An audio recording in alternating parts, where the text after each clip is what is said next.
Hello everyone. तो इस video में हम बात करने वाले हैं इन टॉपिक पे जो आप देख सकते हो स्क्रीन पे, जेपीएससी पीटी रिजल्ट कब आएगा और जो जेपीएससी का मेंस एग्जाम है वो कब होगा, साथ ही जो जेपीएससी पीटी का कट ऑफ है वो क्या हो सकता है। तो सबसे पहले तो मैं क्लियर कर दूं टॉपिक वाइज कि जेपीएससी का जो रिजल्ट है वो आपका इसी मंथ आने वाला है। जैसे कि रिवाइज आंसर की आपका 13 अप्रैल को जारी किया गया था आयोग द्वारा, तो जो आंसर की है आपका इसी वीक में आप देख सकते हो। 4-5 दिन आप वेट कर लो या तो 10 दिन का टाइम आपको लग सकता है बस, लेकिन इस मंथ आपका कंफर्म है कि पीटी का रिजल्ट जारी कर दिया जाएगा जेपीएससी द्वारा। ठीक है, तो जैसे ही कोई अपडेट होगी वो मैं आप सभी को प्रोवाइड कर ही दूंगी। अब बात कर लेते हैं जेपीएससी मेंस एग्जाम कब होगा। तो जैसे कि आप सभी को पता है कि अभी लोकसभा का चुनाव चल रहा है और लोकसभा का चुनाव स्टार्ट हो चुका है। तो ये जो प्रक्रिया है ये खत्म होने के बाद जो इसका परिणाम है वो आपका 2 जून को जारी हो जाएगा, यानी कि लोकसभा चुनाव का जो परिणाम है 2 जून को इसका रिजल्ट आउट हो जाएगा। और रिजल्ट आउट होने के बाद तुरंत ही एग्जाम होगा ऐसा भी पॉसिबल नहीं है, थोड़ा टाइम लगता है। ठीक है, तो यहाँ पर मैं बोलूँ तो आपका जून जुलाई में ये एग्जाम हो सकता है। जून जुलाई के आपका 3rd या 4th वीक से एंड में आपका देखने को मिल सकता है, या जुलाई के 1st-2nd वीक में आपको देखने को मिल सकता है जेपीएससी मेंस का एग्जाम। ठीक है, तो आप तैयारी करते रहें। आपके पास ये जो इलेक्शन का जो टाइम मिल गया है, जो इस दरमियान जो आपको 1 महीने का अच्छा खासा टाइम मिल रहा है, तो उसका पूरा फायदा उठाए, पूरा अच्छे तरीके से तैयारी करें जिनको लगता है कि उनका पीटी का जो मार्क्स है वो अच्छा है। ठीक है, अब बात कर लेते हैं यहाँ पर कट ऑफ की। कट ऑफ से रिलेटेड वीडियो मैंने ऑलरेडी बनाया है आप सभी के लिए, तो यहाँ पर बार बार उसी चीज़ पे डिस्कस करना तो वो ज़रूरी नहीं है, लेकिन फिर भी जैसा कि अभी रिवाइज आंसर की में आप सभी ने देखा होगा कि 4 अंक सभी को मिले, 4 नंबर सभी के लिए जिन्होंने उस क्वेश्चन को अटेम्प्ट किया है, तो 4 नंबर सभी को मिलते हैं। और यहाँ पर आप सभी के लिए एक क्वेश्चन का सही गलत होना भी कट ऑफ पे फर्क पड़ता है। 1-2 नंबर आपका कम ज़्यादा होने से भी आपका चयन होता है और नहीं भी होता है, तो इसलिए हर एक मार्क्स का इम्पॉर्टेंट होता है इन सारे कॉम्पिटिटिव एग्जाम में। तो जिनको लगता है कि जिनका 118-120 क्वेश्चन करेक्ट है, पीटी एग्जाम है, तो उनको तैयारी पूरी तरह से करनी चाहिए मेंस एग्जाम को लेकर, क्योंकि अगर आपका 118 है और ये जो 4 नंबर आपको मिलते हैं, तो अगर आपने उस क्वेश्चन को अटेम्प्ट किया है सभी के 4 करेक्ट, तो हो सकता है मे बी आपके नंबर बढ़ जाए।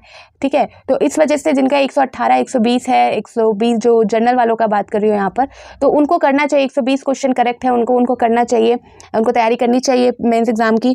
और एक बात यहाँ पर ये भी बता दूंगी कि जो रिवाइज आंसर की है उसमें भी कुछ त्रुटियाँ देखने को मिलती है। सही बात है, बहुत ने मुझे कमेंट भी किया है कि मैम जो रिवाइज आंसर की है उसमें भी एक आध क्वेश्चन में गलत आंसर उसके दिए हैं, तो इसमें भी सही बात है। यहाँ पर देखने को मिलता है कि जो रिवाइज आंसर की जेपीएससी द्वारा यानी कि आयोग द्वारा जारी किया गया उसमें भी कुछ ना कुछ गलतियां हैं। ठीक है, और अब सवाल ये उठता है कि अब क्या किया जाए उसको लेकर। तो जैसे कि आप एक स्टूडेंट हो तो आप प्रोसेस के अकॉर्डिंग ही काम कर सकते हो। ठीक है, तो आप मेल कर सकते हो अगर आप श्योर हो। यहाँ पर मैं इसलिए बोल रही हूँ श्योर, इसलिए बोल रही हूँ कि पहले आप खुद श्योर हो जाए कि आप जिस क्वेश्चन के बारे में बताना चाह रहे हो कि ये क्वेश्चन के जो आंसर है वो आयोग ने गलत बताए हैं, गलत जारी किया है, तो उसका एक जो स्रोत है जहाँ से आपको पता चल रहा है कि उस जो क्वेश्चन है उसका आंसर आप सही तरीके से, सोर्स जो होता है, सोर्स, उसका जो सोर्स है वो भी आपको अपने पास रखना होगा, उसका भी प्रमाण रखना होगा कि आप किस बेसिस पे बोल सकते हो कि इसका जो क्वेश्चन आंसर है वो गलत जारी किया गया है। ठीक है, तो सोर्स जो होता है वो आप एनसीईआरटी जो होता है उसके अकॉर्डिंग देख सकते हो, या जो गवर्नमेंट या झारखंड गवर्नमेंट की जो इकोनॉमिक्स से सर्वे होती है, जो सर्वे होती है जिसके अकॉर्डिंग जो परिणाम जारी होता है, जो निकल के आता है, लिस्ट आपका आता है, जो भी इकोनॉमिक सर्वे होता है, तो उसके अकॉर्डिंग आप बोल सकते हो, जो गवर्नमेंट के थ्रू होता है उसके अकॉर्डिंग आप वहाँ पर सवाल खड़े कर सकते हो। अगर आयोग ने जो क्वेश्चन आंसर दिए जिनके आंसर अगर गलत बताए तो उनका एक प्रूफ होता है, ताकि आप उस प्रूफ के साथ आयोग को मेल कर सकते हो। आपके पास सिर्फ अभी वही ऑप्शन है कि आप पहले उनको मेल कर सकते हो। जो आयोग की ऑफिशियल वेबसाइट है वहाँ पर चेयरमैन को, आप सेक्रेटरी को, झारखंड जो जेपीएससी में है उनको आप मेल करो। ठीक है, मेल में आप अपना जो बताओ कि आपने जो क्वेश्चन पे आप जो बोल रहे हो कि आपके द्वारा जो क्वेश्चन जारी किया गया है 13 अप्रैल को जो रिवाइज आंसर की जारी किया गया है, उसके जो क्वेश्चन है, उनके जो आंसर आपने जारी किए वो गलत है और किस बेस पे है, तो उसका जो प्रमाण है उसे भी आप उसमें अटैच करो और उनको बताओ कि ऐसा ऐसा है। ठीक है, उनको सबसे पहला काम आपका मेल होना चाहिए। अगर जिनका लगता है कि 120 क्वेश्चन है या 118 है, तो और इसके बाद उनका जो अभी आंसर दिया गया है रिवाइज आंसर की, उसके वजह से उनका नंबर कट रहा है, तो उनको करना चाहिए, मेल करना चाहिए। मेल करना है, फिर अगर आप मेल करते हो, वैसे तो बहुत लोग बोलते हैं कि कोई फ़र्क नहीं पड़ता, आयोग को कोई फ़र्क नहीं पड़ता मेल करने का या उनके जो हेल्पलाइन नंबर पे कॉल करने का, लेकिन जो प्रोसेस है उसे तो हमें फॉलो करना होगा, उनको अवगत तो कराना होगा। उसके बाद एक और होता है जो आप हाई कोर्ट में जाकर अपील कर सकते हो। ठीक है, तो हाई कोर्ट में अपील करोगे तो पहले जो प्रोसेस होता है, आपको पहले आयोग को थोड़ा बताना होता है, क्लियर करना होता है कि मैंने ट्राई किया, आयोग को कंफर्म किया, बताया, ये सारी प्रोसेस होते हैं। तो जो प्रोसेस है उसे देख के किया जाता है। लेकिन लेकिन ये भी देखने को मिलता है कि बहुत ये भी सवाल होते हैं कि कोई फ़ायदा नहीं होता। अब रिवाइज़ आंसर की जारी हो चुका है, तो अब इसके बाद सीधे रिज़ल्ट आएगा, ठीक है?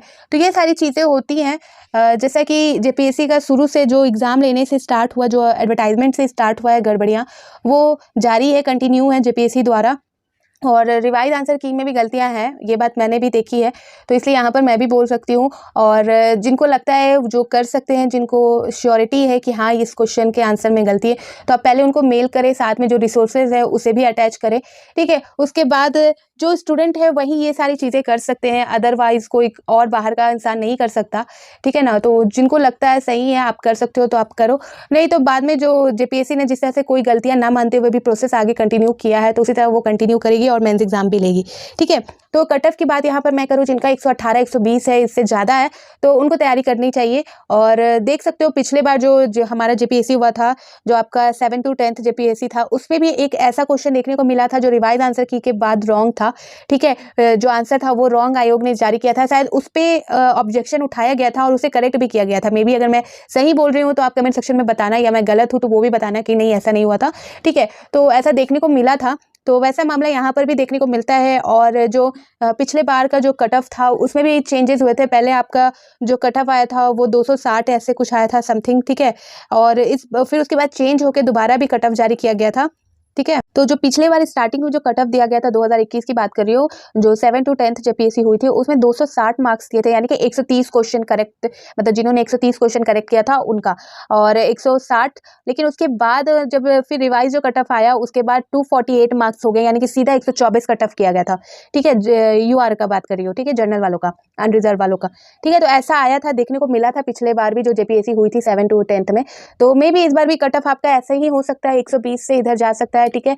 और 4 नंबर सभी को मिलते हैं, उस हिसाब से देख सकते हो 118, 120, 120 के अबव जिनका भी क्वेश्चन गया है जनरल वालों का, जितना आपने अटेम्प्ट किया सही है, तो आपको बिल्कुल मेंस एग्जाम की तैयारी करनी चाहिए। और आगे की जो प्रोसेस होगी वो सारी चीज़ें जेपीएससी कराएगी ही जल्द से जल्द।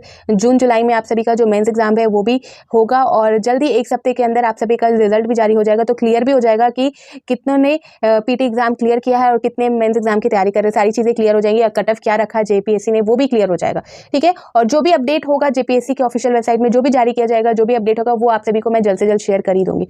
तो फिर मिलती हूँ नए अपडेट के साथ, तो बाय बाय।